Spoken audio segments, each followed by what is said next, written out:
Sir ఈరోజు చూసుకున్నట్టయితే బొత్స సత్యనారాయణ గారు గవర్నర్ గారికి లేఖ రాయడం అయితే జరిగింది. దాంట్లో పర్టికులర్గా మెన్షన్ చేసింది ఏంటంటే రాష్ట్రం ఏదైతే బడ్జెట్ ఉందో ఆ విషయంలో అప్పుల జాబితాను మెన్షన్ చేయలేదు, ఎక్కడ కూడా తప్పుడు లెక్కలు చూపెడుతుంది కూటమి ప్రభుత్వం అని చెప్పి బొత్స సత్యనారాయణ గారు గవర్నర్కు లేఖ రాయడం అయితే జరిగింది. దీని వెనకాల గల రీజన్ బిహైండ్ ఏమై ఉండొచ్చు అంటే వైసీపీ పార్టీ మొదటి నుంచి కూడా ఒకే స్టాండ్ మీద ఉంది. ఈ విషయం మొన్న కూడా చెప్పా, 3 రాజధానుల అంశం అనేది వైసీపీ పార్టీ మొదటి స్టాండ్. విశాఖపట్నం, అదేవిధంగా కర్నూలు, విజయవాడ పరిపాలన రాజధాని. ఇది 3 రాజధానుల ఆ పార్టీ యొక్క ప్రధానమైన స్టాండ్.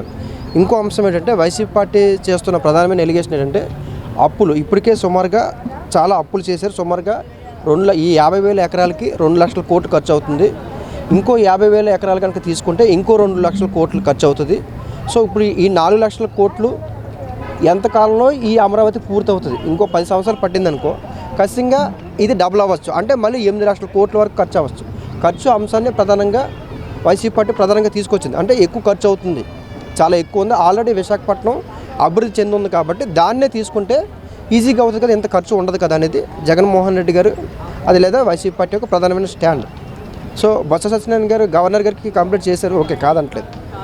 గవర్నర్ గారు కూడా రైట్స్ ఉంటాయి. ఒక రాష్ట్ర ప్రభుత్వం కేవలం ఒక పార్టీకో లేకపోతే వాళ్ళకు అనుకూలంగా నిర్ణయాలు తీసుకున్నప్పుడు గవర్నర్ యాక్షన్ తీసుకునే అవకాశం కూడా ఉంటాయి. కానీ ఇది ముందుగా అంటే రాష్ట్రపతి మన అమరావతి క్యాపిటల్ బిల్లు ఆమోదం తెలిపారు. ఆమోదం తెలిపిన తర్వాత చేయడం అనేది అమరావతిని అడ్డుకోవడం కోసం చేసే ప్రయత్నమేమో అన్న ఫీలింగ్ కలుగుతుంది. ఎప్పుడైనా కానీ మీకు నిజంగా అభ్యంతరం ఉన్నప్పుడు ఖచ్చితంగా అమరావతి బిల్లు ఆమోదం సెంట్రల్ గవర్నమెంట్లో, పార్లమెంట్లో, అసెంబ్లీలో ఆ పార్లమెంట్లో కానీ రాజ్యసభలో ఉన్నప్పుడు కానీ లేదా ఆ ప్రొసీజర్ జరగకముందు కానీ మీరు ఇస్తే మీ మీద అలాంటి నెగిటివ్ ఆలోచన విధానం రాదు. ఇప్పుడు రాష్ట్రపతి ఆమోదం తెలిపిన తర్వాత మీరు ఎప్పుడైతే ఇలాంటి కంప్లైంట్ ఇస్తారో అమరావతికి వైసీపీ పార్టీ అడ్డేమో అన్న ఫీలింగ్ కలిగే అవకాశాలు ఎక్కువ ఉంటాయి. కానీ ఒక రాష్ట్రంలో జరిగే అవినీతిని ఒక రాష్ట్ర గవర్నర్ గారు పర్యవేక్షించవచ్చు. రాష్ట్రానికి దీర్ఘకాలంగా నష్టం కలిగే అవకాశం ఉంది. అధికార పార్టీ వాళ్ళకి నచ్చిన విధంగా కాంట్రాక్ట్లు ఇచ్చుకుంటూ ఆ అప్పును పెంచి పోషిస్తుంది. రేపు అది భవిష్యత్తులో రాష్ట్ర ప్రభుత్వానికి చాలా బడ్డెన పడే అవకాశం ఉంది అన్న అంశం మీద ప్రతిపక్ష పార్టీ వాళ్ళు గవర్నర్కి లేఖ ఇచ్చే వాళ్ళ రైట్స్ అయితే ఖచ్చితంగా వాళ్ళకు ఉన్నాయి. అదేవిధంగా ఈరోజు జగన్మోహన్ రెడ్డి గారు వైసీపీ కార్యకర్తలతో తాడేపల్లిలో సమావేశం ఏర్పాటు చేశారు. దాంట్లో భాగంగానే ఇప్పుడు ఏదైతే కూటమి ప్రభుత్వం అమరావతి డెవలప్మెంట్ చెప్పి చేస్తుందో దాని దృష్టిలోనే నేను వైజాగ్ సిటీని ప్లాన్ ఏ కింద సజెస్ట్ చేసిన, దాని తర్వాత ప్లాన్ బి కింద మావిగాన్ని కూడా సజెస్ట్ చేసిన. బట్ వాళ్ళు రెండింటిని లెక్క చేయకుండా అమరావతిలో రేట్లు అదనంగా పెంచుతున్నారు. అంటే భూమి రేట్లు ఒక స్క్వేర్ ఫీట్ వచ్చేసి 14,000 to 15,000 ఉంది.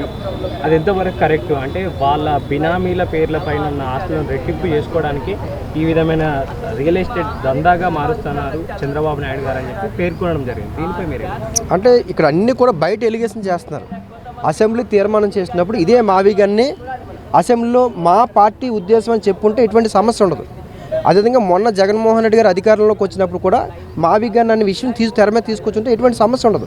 ఇక్కడ నేను ఏమంటున్నానంటే వైసీపీ పార్టీ స్టాండ్ ఒకలాగా ఉంది, తెలుగుదేశం పార్టీ కూటమి ప్రభుత్వం స్టాండ్ ఒకలాగా ఉంది. దీనివల్ల రాష్ట్రానికి దీర్ఘకాలికంగా నష్టం కలగకూడదని చాలామంది మేధావులు ఆలోచిస్తున్న ప్రధానమైన ఉద్దేశం. ఎందుకంటే ఇక్కడ కేంద్ర ప్రభుత్వం నుంచి పెద్ద ఎత్తున డబ్బులు ఏమి రావట్లేదు. మొన్న రీసెంట్గా జరిగిన బడ్జెట్లో కూడా 5,000 కోట్లు రాష్ట్ర బడ్జెట్లో తీసుకొచ్చి అమరావతిలో పెట్టారు. సో ఇది ఎక్కువ కాలం కొనసాగితే ఖచ్చితంగా బడ్జెట్ మీద భారం పడుతుంది. అలానే రాత్రి కట్టడానికి అమరావతి కూడా అంత ప్రాక్టికల్గా ఈజీ కాదు. హైదరాబాద్ కూడా రాత్రి కట్టలేదు. కాకపోతే ఇక్కడ నేను మొన్న రీసెంట్గా కూడా చెప్పాను, ఒక రాష్ట్రానికి సంబంధించిన ప్రధాన అంశం మీద రాజకీయ పార్టీలు ఏకాభిప్రాయానికి రావాల్సిన అవసరం ఉంటుంది. అలాంటి అవసరం ఇక్కడ మన రాష్ట్రంలో, మన ఏపీలో అది అంటే ఎక్కడ కూడా తమిళనాడులో కానీ, కేరళలో కానీ, ఒరిస్సాలో కానీ, ఇప్పుడు గుజరాత్లో అనేక ఇండస్ట్రీస్ వచ్చాయి, ఇండస్ట్రీ డెవలప్ అయింది. సో అక్కడ ప్రతిపక్షం కూడా వాళ్ళకి పాజిటివ్గా ఉంటుంది అధికార పక్షానికి. అలాగా అన్ని పార్టీలు కలిసి ఒక నిర్ణయం తీసుకుంటే బాగుండేది. ఇప్పుడు రాష్ట్ర విభజన పూర్తయి 12 సంవత్సరాలు అయింది. ఇప్పుడేమో వైసీపీ పార్టీ ఏమో మావిగానని, తెలుగుదేశం పార్టీ ఏమో అమరావతి అని. అంటే ఈ 12 సంవత్సరాల తర్వాత ఇలాంటి ఆర్గ్యుమెంట్స్, డిస్కషన్ తీసుకురావడం వల్ల ప్రజల్లో ఎక్కువ భయం కలిగే అవకాశాలు ఎక్కువ ఉంటాయి. ఇంకో ప్రధాన అంశం ఏంటంటే బడ్జెట్ కూడా చాలా ఎక్కువ ఖర్చు అవుతుంది. 50,000 ఎకరాలకే 1,00,000 కోట్లు, ఇంకో 50,000 ఎకరాలు తీసుకుంటే 2 లక్షల కోట్లు. ఇప్పుడు 2 లక్షల కోట్లకి ఇంకో 2 సంవత్సరాల్లో లేట్ అయితే, ఇంకా ప్రభుత్వం 2 సంవత్సరాలు అంటే అది డబుల్ అవుతుంది.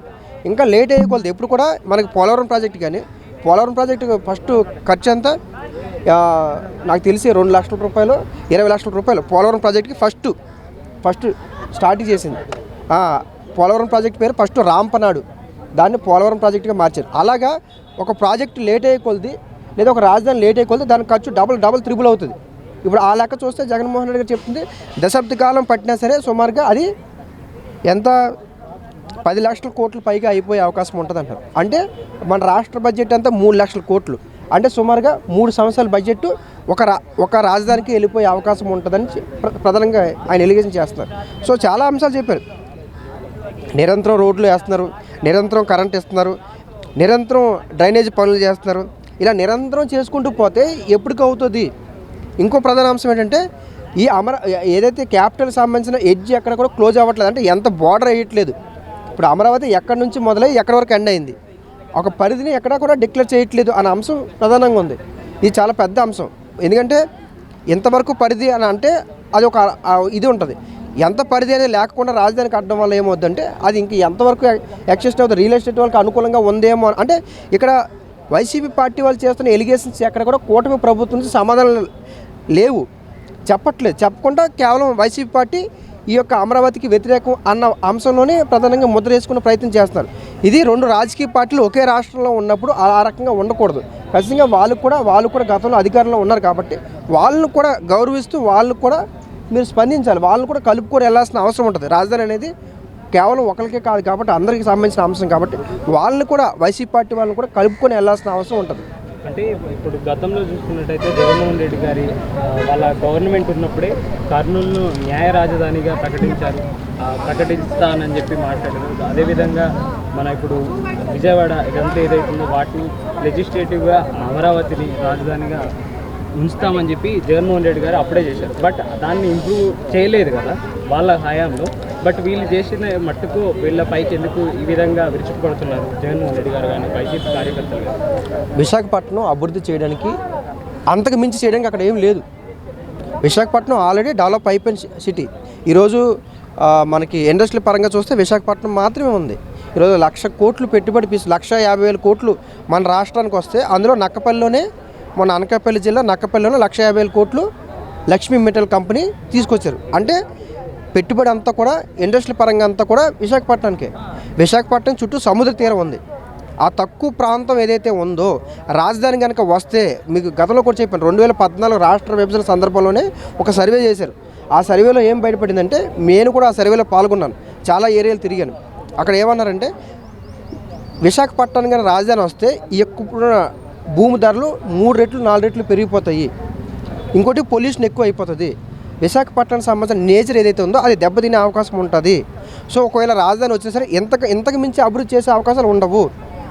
ఇంకోటి ఏంటంటే ఈ రాజకీయ నాయకులు కావచ్చు లేదా రియల్ ఎస్టేట్ వాళ్ళు వీళ్ళందరూ కూడా ఈ విశాఖపట్నం మీద పడి అనేక రకాల హత్యలు జరగచ్చు లేదా కబ్జాలు కావచ్చు. హైదరాబాద్లో ఎలాంటి వాతావరణం ఉందో అలాంటి ప్రశాంతమైన విశాఖపట్నంలో కూడా అలాంటి వాతావరణమే ఉంటుందని చాలామంది పబ్లిక్ మూడప్ సిచ్యువేషన్ 2014 సర్వేలో చెప్పారు. అందుకే విశాఖపట్నాన్ని ఆల్రెడీ అందులో విశాఖపట్నం చేయడానికి అంటూ ఏమీ లేదు, ఇంకా డెవలప్ చేయడానికి అక్కడ ఏమీ లేదు. సో ఇంకో అంశం ఏంటంటే ఇప్పుడు ఒక రాజధాని కావాలంటే చాలా లాంగ్ దూరం కావాలి. అంటే రేపు భవిష్యత్తులో విస్తరణ కావాలంటే ఒక మినిమం 50 సంవత్సరాలు ముందుగా ఆలోచించాలి. ఒక రాష్ట్ర రాజధానికి 50 సంవత్సరాల భవిష్యత్తు అవసరాలు ఏంటనేది ఒక అంచనా వేసి ఆ అవసరాలకు అనుగుణంగా ల్యాండ్ పూలింగ్ కావచ్చు, నీరు కావచ్చు, ప్రాజెక్టులు కావచ్చు, వీటిలన్నింటికి ముందుగా అంచనా వేయాలి. అలాగా విశాఖపట్నాన్ని యాక్సెస్ చేయడానికి అవకాశం లేదు. అటు ఇప్పుడు అచితాపురం ఇండస్ట్రియల్ ఏరియా సముద్ర తీరం ఉంది. అంటే విశాఖపట్నం సెంటర్ నుంచి ఎక్కడ కూడా 30 కిలోమీటర్లు దాటే అవకాశం లేదు. అటు విజయనగరం శ్రీకాకుళం తప్ప ఇంకెక్కడికి వెళ్ళడానికి స్కోప్ లేదు. కాబట్టి ఇలాంటి పరిస్థితులు విశాఖపట్నంలో ఉన్నాయి. అక్కడ పబ్లిక్ కూడా అలాగే కోరుకున్నారు. కానీ వైసీపీ పార్టీ విశాఖ రాజధాని అన్నప్పుడు ఇప్పుడు ఎవరైతే కూటమిలో ఉన్న ఎమ్మెల్యేలు కావచ్చు, వైసీపీ పార్టీ ఎమ్మెల్యే కూడా వీళ్ళందరూ కూడా మేము విశాఖ రాజధానికి మేము స్వాగతిస్తామని చెప్పి వైసీపీ పార్టీ అధికారంలో ఉన్నప్పుడు కూటమి ఎమ్మెల్యేలు కూడా చెప్పారు విశాఖపట్నం ఎమ్మెల్యే. కానీ ఇప్పుడు అదే ఎమ్మెల్యేలు మళ్ళీ అమరావతికి సపోర్ట్ చేశారు. ఈరోజు పర్టికులర్గా మెన్షన్ చేసింది ఏంటంటే ఇప్పుడు ఏబిఎన్ రాధాకృష్ణ గారు కానీ అదేవిధంగా చంద్రబాబు నాయుడు గారు వాళ్ళందరికీ కూడా సినిమా చూపిస్తాను, ఇంకో 2.5 సంవత్సరాలు ఉంది మీ పరిపాలన అంతే, దాని తర్వాత మీకు ఏ విధంగా సినిమా చూపించాలో ఆ విధంగా చూపిస్తారని చెప్పి డైరెక్ట్ కౌంటర్ అయితే మన మాజీ ముఖ్యమంత్రి వైఎస్ జగన్ గారు అయితే చెప్పడం జరిగింది. దీనిపై ఉద్దేశం ఏమై ఉండొచ్చు? అంటే ఇప్పుడు రాధాకృష్ణ గారు చేసిన వీక్లీ వన్స్ ఆర్టికల్ వాళ్ళు చెప్తారు. అంటే పబ్లిక్ ఇష్యూ మీద ఏదో ఒక అంశం మీద ఆయన తనకు నచ్చిన విధంగా ఒక విశ్లేషణ చేస్తారు. ఆ విశ్లేషణలోని కుటుంబ సభ్యులను కూడా ఇంటర్ఫేర్ చేశారు. అందులో కూడా అదొక నెగిటివ్ రకంగా నెగిటివ్గా చూపించే కోణంలో కూడా ఉంది. అది పలానా వ్యక్తి అని మెన్షన్ చేయకపోయినా సరే పలానా వ్యక్తులే అన్న ఫీలింగ్ కలిగేలాగా ఆ పదం ఉంది. అదే కాబట్టి అది పూర్తిగా కరెక్ట్ విధానం కాదు. మీడియా ఎప్పుడు కూడా కొన్ని రాజకీయ పార్టీలకి ఫేవరబుల్గా ఉండిపోయింది, అది అందరికీ తెలుసు. కానీ అసలు మీడియా ప్రజా సమస్యల మీద, ప్రభుత్వం చేస్తున్న తప్పుల మీద మీడియా ప్రశ్నించాలి. మీడియాకు ప్రధాన ఉద్దేశం అదే. మనకి స్వాతంత్రం రాకముందు కూడా మీడియా, ఉద్యమకారులు, ప్రింట్ మీడియా, ఎలక్ట్రానిక్ మీడియా ఇద్దరు కలిసి పనిచేసేవాళ్ళు. సో అలాంటి వాతావరణం ఈరోజు పోయి మీడియా మొత్తం కూడా రాజకీయ పార్టీలకు అనుకూలంగా రాజకీయ పార్టీల చుట్టూ మీడియా తిరుగుతుంది. ఎక్కడ ఉద్యమకారులతో కానీ ప్రజా అంశాల మీద మాట్లాడే వ్యక్తులు కానీ తో ఎక్కడ కూడా మీడియా లేదు. ఇప్పుడు ఇంత గ్యాస్ క్రైసిస్ వస్తే కూడా చిన్న చిన్న యూట్యూబ్లో ప్రశ్నించారు తప్ప ఎక్కడైనా మెయిన్ శాటిలైట్ ఛానల్ ఎక్కడైనా విశ్లేషణ చేశారా, ఎక్కడైనా అబ్జెక్షన్ చేశారా, ఎక్కడైనా ఈ యొక్క సమస్య మీద మాట్లాడారా? మీడియా ఒక ఉద్దేశం పక్కదారిపోయి ఏ పార్టీని టార్గెట్ చేయాలంటే ఆ పార్టీని టార్గెట్ చేసే విధంగా మీడియా వ్యవహరించడం అనేది ఆ మీడియా యొక్క ఏదైతే క్రెడిబిలిటీ ఉంటుందో ఆ క్రెడిబిలిటీ పోయే అవకాశం ఉంటుంది. ఇప్పుడు మీడియా 4వ స్తంభం. ఇప్పుడు మన భారతదేశంలో అనేక 4 ప్రధానమైన వ్యవస్థలో మీడియా ఒక ప్రధానమైన వ్యవస్థ. అది దుర్వినియోగం పడుతుంది. అది రాజకీయ పార్టీలకు అనుకూలంగా ఉండిపోవడం వల్ల ఇలాంటి పరిస్థితులు ఏర్పడుతున్నాయి. కాబట్టి ఆ అంశం నేను వ్యతిరేకిస్తాను. ఎందుకంటే ఆ రోజు గతంలో చంద్రబాబు నాయుడు గారిని కూడా విమర్శించినప్పుడు కూడా మేము వ్యతిరేకించాం. ఈరోజు ఏబిఎన్ రాధాకృష్ణ గారు ఈ వ్యాఖ్యలు చేస్తే దాన్ని కూడా మేము వ్యతిరేకిస్తాం. ఎందుకంటే ఇది మీడియా యొక్క ఉద్దేశం కాదు. మీడియా యొక్క దాని ఏమంటారు రెస్పాన్సిబిలిటీ ఇది కాదు. ప్రజా సమస్యల మీద మీరు మాట్లాడాలి, ప్రభుత్వాన్ని ప్రశ్నించాలి, ప్రభుత్వాలు తప్పు నిర్ణయాలు తీసుకుంటే దాని మీద మీరు అడగాలి, కడగాలి. ప్రజా సమస్యల మీద ప్రశ్నించే ఎవరైతే ఉంటారో వాళ్ళు కవర్ చేయాలి, అది ఉద్దేశం. అందుకని వాళ్ళ కుటుంబ సభ్యుల్ని మీరు విమర్శిస్తే మీకు వచ్చే క్రెడిబిలిటీ ఏముంటుంది? అది కరెక్ట్ కాదు. సార్, నెక్స్ట్ ఇయర్లో జగన్మోహన్ రెడ్డి గారి పాదయాత్ర స్టార్ట్ అవుతుందని చెప్పి ప్రెస్ కూడా మాట్లాడారు. అవునవును. ఇంటింటికి వెళ్ళి ప్రజా సమస్యలను తెలుసుకుంటాను. ఈ గవర్నమెంట్ ఉన్న ప్రతి ఏదైతే తప్పు దోరులో వెళ్తుందో, ప్రజలకు అన్యాయం జరిగిన ప్రతి చోట నేను ప్రశ్నిస్తానని చెప్పి జగన్మోహన్ రెడ్డి గారు మాట్లాడుతున్నారు. అంటే ఈ పాదయాత్ర వల్ల ఓట్ బ్యాంకింగ్ పెరిగి జగన్మోహన్ రెడ్డి గారికి ప్రజల్లో ఆదరణ అనేది పెరిగే అవకాశం ఉందంటారు. అంటే పాదయాత్ర వైఎస్ రాజశేఖర రెడ్డి గారు ఫస్ట్ మన స్టేట్లో ఫస్ట్ పాదయాత్ర చేశారు. అది సక్సెస్ అయింది. ఆ తర్వాత 2009లో చంద్రబాబు నాయుడు గారు కూడా పాదయాత్ర చేశారు. కానీ అప్పుడు మళ్ళీ కాంగ్రెస్ పార్టీ అధికారంలోకి వచ్చింది. తర్వాత లోకేష్ గారు మళ్ళీ పాదయాత్ర చేసి మళ్ళీ తెలుగుదేశం పార్టీ అధికారంలో వచ్చేలా చేశారు. ఇక్కడ ఒక స్ట్రాటజీ ఉంది. అంటే పాదయాత్ర అనేది ఎప్పటి నుంచి చెప్తున్నారు, కానీ ఇప్పుడు పాదయాత్ర అనౌన్స్ చేయడం ఏంటంటే ఏదైతే మావిగాన్ అని చేసిన వ్యాఖ్యలు ఉన్నాయో ఈ విజయవాడ, గుంటూరు పరిసర ప్రాంతాల్లో ఎక్కడైతే రైతులు వ్యతిరేకంగా కూటమి ప్రభుత్వానికి వ్యతిరేకంగా ఉన్నారో అక్కడ నుంచి పాదయాత్ర చేసే అవకాశాలు ఎక్కువ ఉంటాయి. ఎందుకుంటాయంటే ఇక్కడ ప్రధానంగా ఈ విజయవాడ, గుంటూరు, అమరావతి పరిసర ప్రాంతాల్లో జగన్మోహన్ రెడ్డి గారు ఈ యొక్క అమరావతికి వ్యతిరేకం అని చెప్పి ప్రధానంగా కూటమి ప్రభుత్వం ప్రచారం చేస్తుంది. ఇక్కడ వాళ్ళకి రేపు సీట్లు రావు, వాళ్ళ గ్రాఫ్ పడిపోయింది అని చెప్పే ప్రయత్నం ఏదైతే కూటమి ప్రభుత్వం చేస్తుందో ఇదంతా అబద్ధం, ఇదంతా తప్పు అని నిరూపించే ప్రయత్నం కూడా జగన్మోహన్ రెడ్డి గారు చేసే అవకాశం ఉంటాయి. కాబట్టి పాదయాత్ర ఎక్కువగా విజయవాడ, గుంటూరు, ఈ మావిగన్ అని చేసిన వ్యాఖ్యలు ఏవైతే ఉన్నాయో ఆ ప్రాంతాల్లో ఎక్కువ చేసి ఇదంతా కూటమి ప్రభుత్వం చేస్తున్న విమర్శే తప్ప నిజంగా ఈ ప్రాంతంలో నాకు ప్రజాదరణ ఉంది, మావిగన్కి కూడా ప్రజలు మద్దతు ఇచ్చారు అని చెప్పే ప్రయత్నం చేయొచ్చు. ఎందుకంటే అమరావతిని వ్యతిరేకించినప్పుడు వైసీపీ పార్టీ అమరావతి రైతులు పూర్తిగా రాష్ట్రం మొత్తం కూడా పాదయాత్ర చేశారు. అదే పాదయాత్ర బేస్ మీద జగన్మోహన్ రెడ్డి గారు కూడా చేసే అవకాశాలు కూడా ఉంటాయి.